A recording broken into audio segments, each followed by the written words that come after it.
મને ખબર છે જ્યાં સુધી ગાય ત્યાં સુધી તમે ઘોર બંધ ન કરો. અમને ત્યાં અને કલાકારો માટે અમને એટલા ભાગ અમારા એવા છે. કરુણભાઈ કહે છે કે આ તો હરખના આહુડા આવે છે, અને હરખના આહુડા ધર્મ માટે જે પાડે ને એને દુઃખનું આહુડું મારો કોઈ દિવસ પાતળેશ્વર મહાદેવ નો આવવા દે બાપ. પ્લાન 70 લાખ નો હતો. ભગત એમ કે ધજા સામું જોઈને કીધું તો અહીંયા 70 લાખ નું કે આપણે અયોધ્યાનું મંદિરનો પ્રોજેક્ટ તો કંઈક 1200 કરોડ નો જ હતો, અને આજે ક્યાં પહોંચ્યો. અને ત્રીજી વાત એ કહું બાપ કે મહાદેવ કર્મણ ભગત, હવે ભગત શબ્દ આવશે તમારે, કારણ કે એક કર્મણ ભગત આયરમાં થયો એ હતાધારની જગ્યાએ બેઠો હતો વર્ષો. એનું નામ કર્મણ ભગત. આ કર્મણ ભગત અહીંયા તમારા ગામમાં જે મહાદેવની પૂજા કરે છે, હવે 2 મિનિટ બધાય બેસી જાઓ. પૈસા ભલે આમણામ પડ્યા, કોઈ કાંઈ લેતા નહીં. મારો રાઉન્ડ પૂરો થાય એટલે પછી તમે બધા પૈસા લઈ લેજો. માતાજી અરે આવ્યો ઢીંગલે આવ્યો, વાહ મારો આ દીકરી અમને આપી છે તમે. ત્યાં મારી નિશાળેમાં ભણે છે. હા, તાળીઓથી વધાવો. મારી વિદ્યાર્થી છે, 8મું ભણે. મને વાત કરી, મને કે દીકરીને આવવું છે ત્યાં ધાણે. મેં કીધું તો લેતો જાઓ મારી ગાડીમાં. હારો દીકરીને લેતો આવ્યો. ધન્યવાદ બેટા. ઓકે, ઉડાડ મારી માથે. આ મોકો નહીં મળે પાછું ત્યાં. સાહેબ 3 વર્ષ થયા છે દીકરીને ત્યાં મારી સ્કૂલમાં, ત્યાં રહે છે. અત્યારે 450 દીકરીઓ છે મારી પાસે, અને 450 દીકરા. હા, એટલે રોજ હું નામ નીકળું ને એટલે આમ દીકરીઓ પગે લાગુ. હું દીકરીઓને કહું તમારે મને પગે નહીં લાગવાનું. હું આમ નીકળું ને માથું હેઠું રાખીને તમારે બીજું મારી માથે હાથ મૂકતા જવા. અરે હું પાછો શું છે દીકરીઓના વિદ્યાર્થીના પક્ષમાં. મારી મોટે બધું કહી દે, બોલો સાહેબ આમ એ નથી સમજાતું એટલે એ રવાના. હા, મારે નિશાળનો નિયમ છે સાહેબ. કોઈ હું સીસીટીવીમાં જોતો બેઠો અને કોઈ શિક્ષકને એને ચાલુ ક્લાસે એમ કે હે છોકરા અહીંયા ધ્યાન રાખ, એ ન હોય બીજે દી. તમે બરોબર રસ નથી લીધો એટલે એનું બાજુમાં ધ્યાન ગયું. હું આ પ્રોગ્રામમાં વાતમાં કીધા કરું કે અહીંયા ધ્યાન રાખો ભાઈ, શાંતિ રાખો ભાઈ, મારે ઘરે રહેવાય.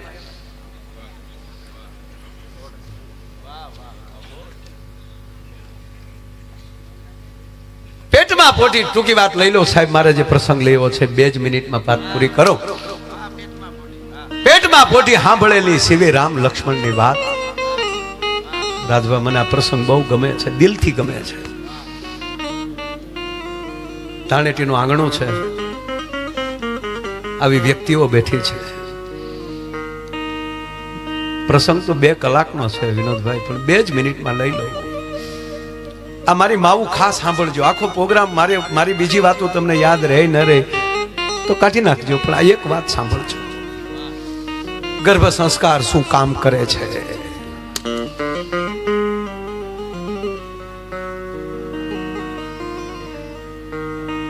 માગસર મહિનો, મહાભારતનું યુદ્ધ ચાલે છે. ભગવાન કૃષ્ણ કહેતા હોય, હે અર્જુન, માસમાં માગસર હું છું. શું કૃષ્ણ મળ્યો છે આ ધરતીને? આજે માણસો અમેરિકાને ફોલો કરે છે ને, માણસો વાતમાં અંગ્રેજી બોલે એને આપણે વીઆઈપી કહીએ છીએ, અથવા તો કોઈ અંગ્રેજનો લેખક આવીને એમ કે અંગ્રેજના અમેરિકાના ફલાણા લેખકે લખ્યું, એને તમે છાપ મારો છો જે અમેરિકાનો 400 વર્ષ પહેલા જન્મ થયો છે. 400 વર્ષ પહેલા અમેરિકા નામની ચીજ નહોતી. ત્યારે મારો ભારત વર્ષ 1250 વર્ષ પહેલા નાલંદા જેવી વિદ્યાપીઠ ધારતો હતો સાહેબ. અને 5000 વર્ષ પહેલા નારાયણ મળ્યો છે યદા યદા હિ ધર્મશ્ચ. અને હજારો વર્ષ પહેલા મર્યાદા પુરુષોત્તમ રામ આપ્યો છે આ ધરતીએ. આવો વીરવર પુરુષ આ ધરતીમાં ન જોવા મળે. એક સાથે 31 બાણ ચલાવવાની જેનામાં તાકાત. વીરોની પરાકાષ્ઠા રાઘવ અને પરમવીરોની પરાકાષ્ઠા 2 અવતારો છે. કૃષ્ણ હાથમાં સુદર્શન ચક્ર લઈ લે તો બ્રહ્માંડનો ગોળો તોડી નાખવાની તાકાત જેનામાં.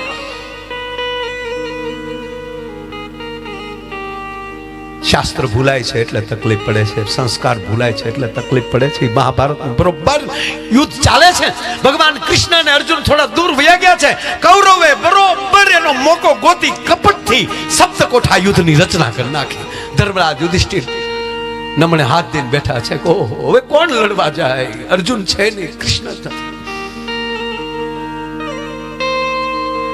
અને તેથી કૃષ્ણનો ભાણેજ ઉભો થયો. સાહેબ, આ ધરતીનો છેલ્લો યુવાન, 21 વર્ષનો યુવાન ધરતીનો પૃથ્વી પર પગ દે એમ કહેવાય તોફાની હાથી, એમ કહેવાય હોડીમાં પગ દે અને હોડીની હાલત થાય એમાં યુવાન ખીજાઈ જાય તો પૃથ્વીની હાલત મળે થવા.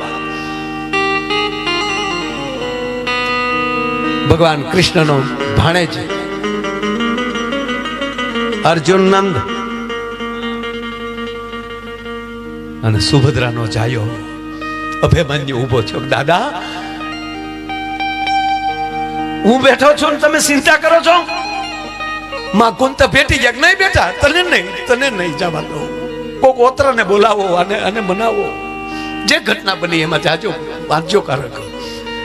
ના, મારા કુળને કલંક લાગે અને અમને નિર્બળ સાબિત કરવા શું માગે છે કૌરવો? હું જીવું છું, ભલે મારા પિતાજી હાજર ન હોય. અને આપ જાણીએ છીએ અભિમન્યુ યુદ્ધમાં ખાબકે છે, 6 કોઠા જીતે છે. 7મા કોઠે અભિમન્યુનું મૃત્યુ થાય છે. મારી માઓ, હવે સાંભળજો આ વાત.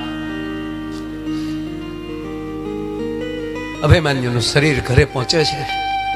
ભગવાન કૃષ્ણના બેન સુભદ્રા, એનો એકનો એક દીકરો. હવે જેનો ભાઈ કૃષ્ણ હોય, અર્જુન જેનો પતિ હોય ધનંજય,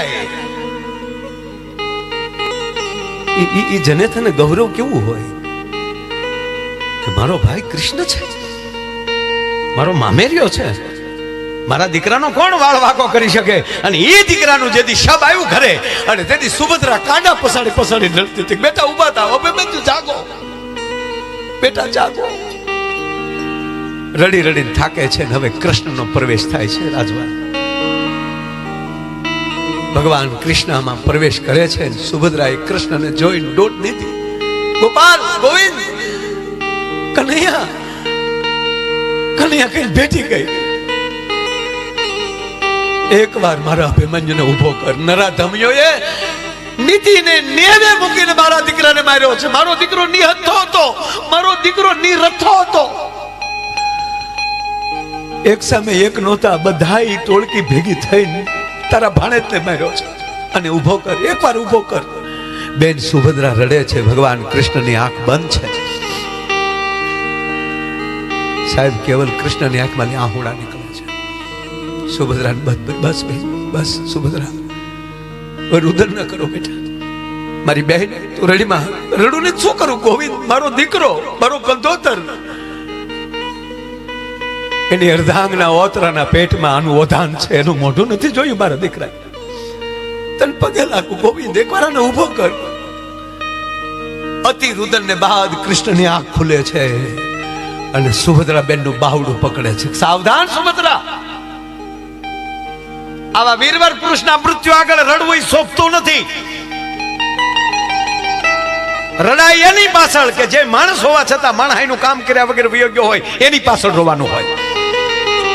ભરત મહારાજ જ્યારે અયોધ્યા આવે છે ત્યારે અતિ રુદન કરે છે પિતાના મૃત્યુને. ભગવાન રામ વનમાં ગયા એનું, અને ત્યારે ગુરુ વશિષ્ઠ સમજાવે છે, વાંચી લેજો. ભરતને કહે છે કોની પાછળ રડાય. આજ ભગવાન કૃષ્ણ એ જ વાત કરે છે, સુભદ્રા, આવા વીરવર પુરુષની પાછળ આહુડું નાખવું પાડવું હારું ના લાગે. આહુડા લૂચી નાખ. ગોવિંદ, હું રડું ને શું કરું? એ કૌરવોએ, નરાધમોએ બધા ભેગા થઈ નીતિ નૈમોને નેવે મૂકી તારા ભાણેજને માર્યો છે. અને હવે કૃષ્ણ બોલે છે, મારી માવું સાંભળજો. ભગવાન કૃષ્ણ હવે કહે છે, સુભદ્રા મારી બહેન, એક વાત કહું તને. કયો ને ગોવિંદ? અને કોણે માર્યો એ કહું કે ગમશે તને કે તું કેતો ખરો? તો સાંભળે લે સુભદ્રા, મારા ભાણેજને તે માર્યો છે. ગોવિંદ, હા તે માર્યો, તે માર્યો સુભદ્રા મારા ભાણેજને. આવી વાતમાં હસવું આવતું તો ગેટ આઉટ થઈ જવા, હરવા કાન વાળા જ સાંભળી શકે. અદ્ભુત ઘટના છે. સુભદ્રા કહે છે કૃષ્ણ વિચાર તો કરી તો બેન યાદ કરી હવે જેદી આ પેટમાં હતો તેથી હું ખુદ તારી પાસે રાત્રિએ બેસી અને 7 કોઠાની વાત કરતો હતો. હા તે 6 કોઠા સુધી સાંભળી, 7મા કોઠો ચાલુ થયો અને તારી નીંદર તને આવી ગઈ. એ તારી ઈ નીંદરે મારા અભિમન્યુને કાયમ માટે સુવડાવી દીધો. તું જો 7 કોઠા તેથી સાંભળી ગઈ હોત તો આ પૃથ્વીના કોઠા ઉપર મારા ભાડેજનો કોઈ વાળ વાકો ન કરી શકત. તારી નીંદરે તારા દીકરાને કાયમ સુવડાવી દીધો છે. આ દેશને ગર્ભ સંસ્કારની જરૂર છે. કેવલ ભારત દેશ એક એવો છે કે અહીંયા ગર્ભ સંસ્કાર લેવામાં આવે છે. અહીંયા લગ્ન સંસ્કાર છે, હોળે હોળ સંસ્કાર. અહીંયા જ ફેરા ફરાય છે, બહાર નથી ફેરાતા. અમેરિકામાં રહેતા એને કોઈ ફેરા ક્યાં ફરે? આપણા નહીં, આપણા તો ન્યાય જમાવટ કરીને બેઠા, પણ મૂળ ન્યાના અંગ્રેજો અહીં ફેરા જ ક્યાં ફરે? આમ આમ આમ આમ કંઈક કરીને અને પાછું લાંબુ હાલે છે ક્યાં? એ 3 વર્ષ તૂટીને બેઠું હોય. પાછા આપણને પૂછે તમારા કેટલી વાર લગ્ન થયેલા? એટલે અમારે એક જ વાર મેન છે મોંઘવારીમાં તારા બાપ. તરત તમને પાછો રસ કાઢીને બહાર નીકળી દઉં. હસી જાજો, હસીને કાઢી નાખજો વાત, પણ આવી વાતને રગમાં ઉતારી લેજો. અને જેના ઘરે વર્તમાનમાં આવી કોઈ માં દીકરી બેઠી હોય, સાહેબ કોઈ દીકરીને સારા એ ખાલી પ્રયોગ ચાલુ કરી ગયો તો એ તો 15 જ મહિનાની વાર છે ને. તમને 6 મહિનાનું બાળક થાય અને એમાં અસર ન દેખાય તો મારો જ્યાં પ્રોગ્રામ હોય ને ત્યાં આવીને મને જોડો મારજો કે અમારી દીકરીએ 8 મહિના ગીતાજી વાંચી અને એ છોકરો બરબરિયા કરે, કેજો મને ગાવાનું બંધ કરી દો. એ દીકરાને તમારે કહેવું નહીં પડે. ઝાલર વાગે, તમારા હાથની ટંકોરી પૂંજાની વાગે, જો મંદિરિયામાં ગોઠણીએ પર દોડી ન આવે તો માયું આયર ગાવાનું બંધ કરી દે ભલા માણા. અને એવું જ્યારે ભગવાન પાતાળેશ્વર મહાદેવ પતાળમાલી અહીંયા પ્રગટ્યો છે અને ત્યાં જ્યારે આવો જ્યારે આનંદ આવ્યો છે ત્યારે બોલીએ સોમનાથ મહાદેવ કી, દ્વારિકાધીશ કી, પાતાળેશ્વર મહાદેવ કી, નમઃ પાર્વતી પતિ, હર હર મહાદેવ. અને એક સાથે મુઠ્ઠી મજબૂત કરીને ભારત માતા કી, ભારત માતા કી, રામચંદ્ર ભગવાન કી. આ જે ઠેઠ દિલ્હી મોદી સાહેબ ને સંભળાવી જોવે કે અયોધ્યા મેં ધજા ચડાવી અને ધાણેટીના માણસોએ જે જયકારો કર્યો, બોલ રામચંદ્ર ભગવાન કી. આભાર, ધન્યવાદ, અસ્તુ, જય શ્રી રામ.